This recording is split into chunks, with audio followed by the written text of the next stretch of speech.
wars. So I am not fear-mongering here, guys. The people that got us into these failed wars, by the way, this is 9/11 today, and we remember what happened on 9/11, and then we remember our terrible reaction on 9/11 when we decided to invade Iraq and Afghanistan. Let us never do that again. Let us never invade sovereign countries. Amen. And I think you would sympathize with that. I agree.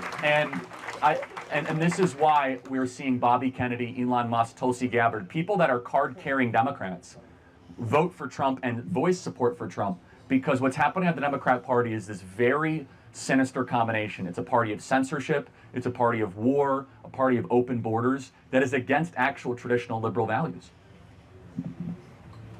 I agree. So which way you... Charlie Kirk debates college students on immigration, economics, war, and affirmative action. On immigration, he argues the U.S. must prioritize its citizens and secure the border. Contrasting this with current policies, he cites lower housing costs, fewer wars, and stricter border security under Trump.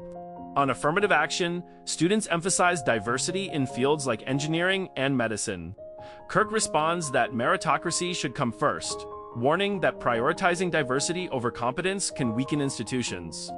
Throughout, he stresses conservative values, economic growth, strong borders, and excellence in leadership, while critiquing democratic spending, war, and social programs. Yes, sir. Okay, so I tend to lean liberal on a lot of issues, but specifically on immigration, when I hear about like the Haitians in Ohio, closer, yeah, taking over cities, and the thing about eating people's pets, I don't know if that's true. It is true. But I was wondering if you could speak a little bit on that specifically, and I'm kind of torn on the election, so if you could also speak on if we have more instances like that in the future if Kamala Harris gets voted. Yeah, it's a great, first of all, thank you for coming up to the mic, and I want to try to win you over as a liberal for Donald Trump, so you're going to give me a chance, okay? I will, sir. All right, okay, that is a true open mind, so I appreciate that. Number one, we have accepted 5% of the Haitian population in this country in the last couple of years. I have nothing against Haitians. I know some Haitians. We can all agree when you accept 5% of any country's population, in addition to all the other mass migration we have, it's too much, it's unsustainable, and a government must start from this core premise. It must have an obligation to fulfill a better life for its own citizens before it opens its border to non-citizens. It's a very, very basic, fundamental thing. And as I said earlier, everybody in this audience is seeing their future worse off than their parents for the first time since George Washington. That's a big deal. Usually, at least kids are as good, if not better, than their parents, and we have that broken. As far as Donald Trump goes, there are three things I want you to think about when voting for Trump. Number one, home ownership. I imagine you want to own a home sometime in your life, right? Yes, sir. All right, in order to own a home, you would have to make $125,000 a year right now just to be able to get the mortgage. That doesn't count your medical expenses, your student debt expenses, your credit card expenses. When Trump was president, it was $75,000 a year. We were building millions of new homes, incomes were going up. Why is it that the housing prices have gone up so much? Because Kamala Harris and Joe Biden have spent $6 to $7 trillion of unnecessary federal spending, flooded the zone with these trillions of dollars, which have inflated asset prices. Number two, as a liberal, I imagine you don't like war, right? You don't like endless war. Under Donald Trump, it was the first president in 40 years where we had no new wars. No Iraq war, no Syrian war, no Russian-Ukraine war. Under Joe Biden and Kamala Harris, we have the Russian-Ukrainian war that we've spent $250 billion on. We have the terrible situation in Israel and Gaza. I'm very pro-Israel. We can all agree, though, not a good situation, though, right? Not favorable. It's just bad. A lot of human suffering, not good to witness. Under Donald Trump, none of that happened. In fact, he brought peace to the Middle East. We had the Abraham Accords, and we had a stable international circumstance. The final thing is the border. Under Donald Trump, the southern border was the most secure it was in American history, with border crossings at an all-time low. Under Kamala Harris, 10 million people have come across the southern border into this country. We have no idea who they are. They're coming into our communities. Crime is increasing. They're eating ducks and geese and cats in Springfield, Ohio. And that's just like a silly example. It's totally true, by the way. Why? Yeah, go ahead. Why? When I looked it up, because the reason I'm asking you is because there's a lot of misinformation. I feel like because when I first heard about your side of the story is what I heard, and then after that, I was hearing that there's no proof of that. So why is that? Well, there is proof. I mean, we have tons of video I could show you of residents saying that my cat was taken by a Haitian yesterday morning and was grilled on an open fire. They won't accept it as a police report in Springfield. I know way too much about Springfield, Ohio police reports right now, but they won't accept it as a police report because it's an animal control problem. It's just, again, you have to just look at the residents. Either they're all lying and they're all in on it, or there's something to this. I'm not asking you to vote for Trump based on, cats being kidnapped and grilled and barbecued. I am saying, though, that it begs a question of, can we sustain 10 million people? I want you guys to understand how many 10 million people is. We have 10 million illegals that have come to the country, which is the population of New Jersey. Okay, that is an unsustainable amount. Under Donald Trump, we had the border secure and it will stay secure. So those three things. We had a great economy under Trump, and it was easier for you guys to own homes. We had no wars, and you guys are closer to World War III than ever before. You guys that are all, by the way, military age, I hope you don't get into World War III because you might be drafted under the current circumstance, and you guys might laugh. But think about who is endorsing Kamala Harris. Dick Cheney, Leon Panetta, Liz Cheney. These are the warmongers of 20 years ago that got us into these wars. So I am not fear-mongering here, guys. The people that got us into these failed wars, by the way, this is 9/11 today, and we remember what happened on 9/11, and then we remember our terrible reaction on 9/11 when we decided to invade Iraq and Afghanistan. Let us never do that again. Let us never invade sovereign countries. Amen. And I think you would sympathize with that. I agree. And this is why we're seeing Bobby Kennedy, Elon Musk, Tulsi Gabbard, people that are card-carrying Democrats, vote for Trump and voice support for Trump, because what's happening at the Democrat Party is this very sinister combination. It's a party of censorship, it's a party of war, a party of open borders that is against actual traditional liberal values. I agree. So which way are you leaning? Can I get a hat? That's a good answer.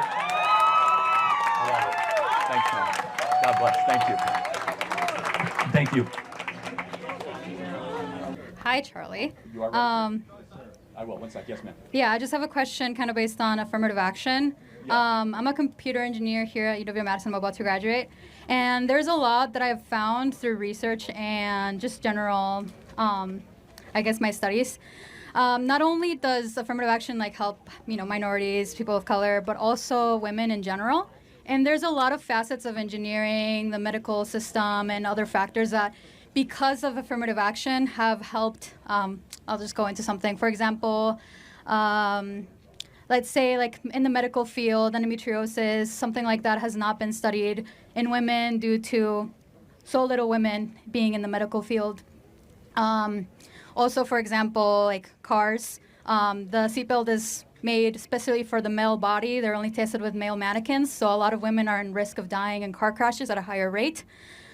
There's a lot of things that benefit from a diverse group of people, both in engineering and medical fields and education and other facets of the systems. And I was just wondering, without affirmative action, how do you think we can bring these people in to bring a variety of opinions? Yeah, no, I mean, views? just have a meritocracy, right? So you have 3 white men around you. You can see 1, 2, 3. So if one supports affirmative, no, it's okay.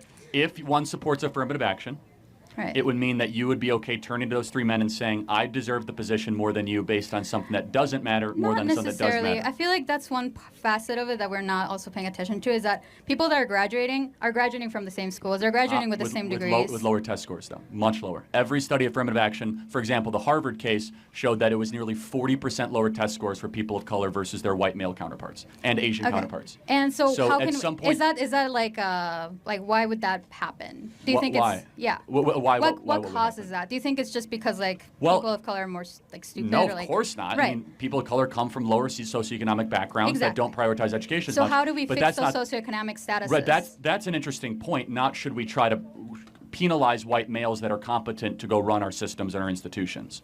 So Right. those are 2 different things. Right. So what we're doing is our institutions are now becoming less excellent. Our country is not working like it used to because we basically told people that are very qualified and very competent that, sorry, we're not going to put a position for you here. For example, the U.S. Secret Service. Let me just give you one example, okay? We can all agree that protecting a president, whether it's Donald Trump or Kamala Harris, is super important, right? But now the Secret Service has said that we want to have 30% of all our agents be women, which, by the way, they have lower fitness criteria.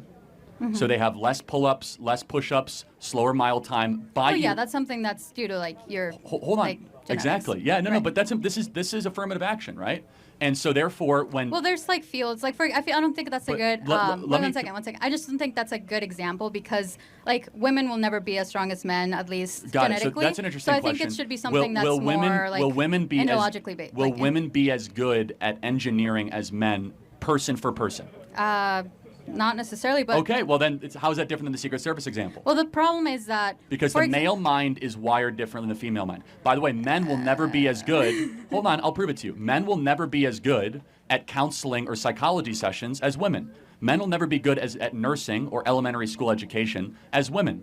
We have certain giftings because our brain is wired a certain way. Women are far better gifted at micro topics, so individual connection, empathetic type conversations, healing people that past trauma and wound. Men are much better at macro topics, right? Trying to build a building, put a skyscraper up, trying to talk geopolitics. And I'll prove it to you. When you go and you see 5 women eating lunch, they're probably talking about micro topics, conversations they had, relationships, friendships. Men, they're talking about politics, sports, or the stock market. That's not necessarily true. Oh, yes. You guys all agree, right? I mean, there's a reason. No, these are bimodal general truths, right? Of course, there's exceptions, but it's not a general truth, though. I feel like women have the capability of having political conversations. Of course they do, but it's not the general wiring or nature of women. It's not. There's no wiring for your brain to like Donald Trump. Like that's not a real thing. I feel like. But wait a second. But do you think that men and women are made different in our brains? Certain things, but not necessarily. It doesn't like channel you to be a specific thing. Like what things? Well, like there's like specific wirings to, like produce certain types of hormones, and that's like differences that are genetically. So you don't think that men are more likely to like contact sports, more likely to enjoy football, UFC, hunting? I think that's because of a societal norm in general, like over a lot of time. No, come on, you're smarter than that. That's not true. Well, hold on. So why is it there's women that play football? So like you can't just say that. And there are men that dress in drag, but those are not the general truth of it. So let me just be clear. You think that there's nothing within the female brain in its constitution that makes young ladies more likely? I mean, being that I'm an engineer, I don't think so. No. Yeah. Really? Yeah, I don't. I mean, I feel like there's... So you think if you pick a random lady here that they'd be just as comfortable sitting and watching a 4-hour football game than they were to go get their hair done with their best girlfriend? Well, I feel like that's kind of diminishing to say, oh, because you're a woman, you will not be able to sit through a 4-hour football field. Is it diminishing to say a man wouldn't want to go get his hair done? No. No, I'm sure you get your hair done, right? Not really. It's like 10 minutes in and out, like barbershop. Okay, but you still do it. But the point, again, there are certain things that women will take more seriously. For example, women will take a lot longer getting ready for the day than men. Yeah. Right? Why? Because we're held to higher standards to look pretty. No. For example, your hair. How short is your hair? It's super short. Mine, it's gonna take longer to dry. Do you wear makeup? Yeah. Why?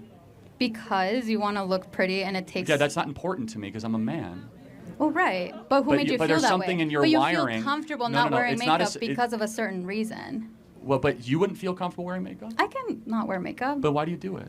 I mean, like right now I'm not wearing like anything really. No, I know, but that's the point is that at some point you wear makeup because there's something within your wiring that says I want to be presentable to the world, and that wiring honestly is I want to find a mate to have children. I mean, this question was about affirmative action. I think we're getting No, it's not. It's actually really important because I don't think there's any differences between races, but I think that when it comes to affirmative action, we're saying that there are differences. Right. That we're trying to say that things that don't matter should matter. So I don't think race matters. Affirmative action says race does matter. What about like women also in fields like that? Like what I explained earlier. I think that's even more dangerous, to be honest with you. If like we're going to say that women should be Secret Service agents protecting Trump. Not Secret Service. I'm talking about medicine, engineering, that type of thing. Well, hold on. Okay, so should we try to have the same amount of female to male OBGYNs? I think it should be similar to the amount of like OBGYNs, like the general population. So hold on. 85% of all OBGYNs are female. Yeah. So now should we have parity so that men... I have an OBGYN that's a man. That's not a problem. That's not the point. The point is should we have parity? I think it should be similar to like whatever the... Got it, okay. So you're consistent. So women studying in the OBGYN field will be actively discriminated against, so a man can, because we must have parity. It's not about people in the OBGYN specifically, it's about people in general. Men were, like for example, women were not able to vote until like less than 100 years ago basically, right? What does that have to do with One second. So because of that, a lot of the laws, a lot of everything that's set in place was made by men, was excluding women, was creating like reforms and like certain legislations that would specifically, you know, support men rather than women, because women don't have that ability. Or support society. I don't think it was always about Well, supporting for example, men. like what about what I brought up, endometriosis, so like the seatbelt accident, like all this stuff is due because we tend to favor men in specific. Well, so I just don't believe that. First of all, because research I will go can where the money show is, you, and but- so if there was money in endometriosis research. Not much, because Well, men that's don't why. care. So maybe it wasn't sexism. Maybe it was a monetary explanation. Well, who has the money in a society? Well, actually, women usually? control more money than men in the country. But men, women weren't able to have bank accounts until like less than 100 years ago, so they can't really build that generational wealth. Do you think it's been a better thing with women's liberation in the last 20, 30 years? Yeah, I would Do be. you think that's interesting? Do you think women are happier in America today than they were 30 years ago? Yeah. Then why are they the most depressed group in the history of the species? Women are the most miserable they've ever been. Like, why is that? I don't think that's because we're allowed to have money. No, I'm now, asking. I'm asking but it's like more liberation, more college degrees, more birth control, less marriage. I would less argue kids. otherwise. I don't know where you got that data. No, that, we're everybody more agrees that depressed. women are super miserable. As far as versus 30 years ago. Well, it could be the fact that because women weren't able to go to a psychologist or like before. Or maybe it's because they're not doing the one thing that they want to do, which is to get married and have children. Yeah, she's saying that. No, it's actually opposite. It's saying that women actually. Says women around the world report higher levels of life satisfaction than men, but at the same time report more daily stress. Yeah, so we're just held to type in women antidepressant use 2024. It is the highest it has ever been. But there's like more layers to it than that. It can't just be that. You have to look at why are women more likely to go and talk to a psychologist. There's the differences in that. So, but I'm just curious. So, do you think women are generally happier in 2024 than they were in 1964? Yes. Okay, thank you very much. But I just had the question of how would you want to fix that? Just there's no problem to fix. Pure meritocracy. No, I'm just saying like how do you bring people with diverse opinions? Oh yeah, I mean like I don't care that much about. I care about excellence. So like women, like you used to be I studying don't into care stuff about like putting women in endometriosis STEM. and I stuff care like about being that. a strong. No, I'm talking and- about like being able to like look into those type of things, like endometriosis, like all this stuff. How do we make that safer for other people without bringing people that care about it? Not that important to me. I want the country we once had, Oh. which was the greatest country ever, where we put excellence and we put superior intellect above like sensitive racial politics. Not interesting to me. Okay. Because it was a bunch of white men that were like running the country, and all of a sudden we decided. I'm not saying that's a bad thing. I'm just no, saying good. that. Like that's fine. I mean, but when we used to have a country that was based on merit, we were more successful, and we were a better run country, and we're objectively not now. Yeah. We're a country I'm just can't saying that in we can't even engineering, there's protect a a lot president of- from getting shot. Yeah, there's a lot of parts in engineering that because we don't have a diverse look of opinions, then we are putting we're putting certain people into more danger, like women in cars. That's like one example. Okay, thank you. That's okay. All right. Thanks. You're voting for Trump? No. Yeah, I was gonna say. I can't. Yeah, well, you lied to get a hat, and that shows your I character. didn't lie. I said I would wear it. You said if you wear it. I said you only have if you it. vote, but that's fine. All right, next question.